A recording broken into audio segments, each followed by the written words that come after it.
السلام علیکم ورحمت الله وبرکاته. سماک ټي وي چینل کې درته هرکلی ویم. امید لرم چې روغ جوړ خوشاله به یې، د ژوند په مزو کې به یې. عزتمندو، نن یو افسوسناکه واقعه مخې ته راغلې ده. د 15 کالو ښایسته هلک چې د روډ په اکسیډنټ کې ډیر په بد حال باندې وفات شوی دی. الله تعالی دې رحم وکړي. ډیر ښایسته ګلونه د دنیا نه ډیر په تیزۍ سره روان دي.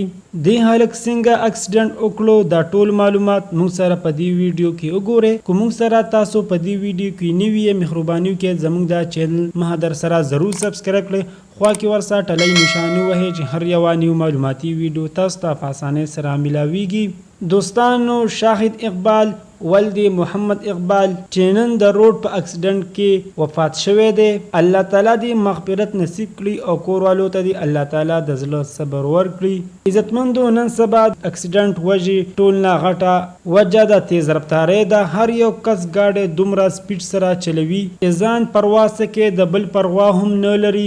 جمپ یا موړ ته هم بریک نه نیسي، سیده داسې سپیډ سره رواني. الله تعالی دې زموږ ځوانانو باندې رحم وکړي. بس هر کس په موټرسایکل پیدا کړی و ویلینګ به پې کوي. پولیس والا پې ډېرې پابندیانې هم ولګولې، دوی د هغې باوجود هم نه سمیږي. بیا د هغې غټه وجه دا چې اکسیډنټ کله وکړي بیا هسپتال کې هم نه اخلي. د هغې وجې سره هم بیا اکسیډنټ کس والا ته ډېر تکلیف وررسي. نو دوستانو، موږ ته پکار دي چې د تیز رفتارۍ نه، سپیډ نه ځان مکمل وساتو. 3 منټه دې لیټ لاړ شي څه دنیا پکې نه ورانېږي. خیر دی لږ په مزه ځئ. زموږ حکومت ته هم دا درخواست دی چې دې کار له دې زورونه ورکړی شي او په تیز رفتارۍ دې مکمل پابندي ولګوي. دوستانو، دا وه زموږ د دې وخت نیو معلوماتي ویډیو. د نورو نیو معلوماتي ویډیو دپاره زموږ دا چینل مهدر سره ضرور سبسکرایب کړئ. خوا کې ورسره ټلی نشان ووهئ چې هر یوه نیو معلوماتي ویډیو تاسو ته په اسانۍ سره میلاویږي. والسلام.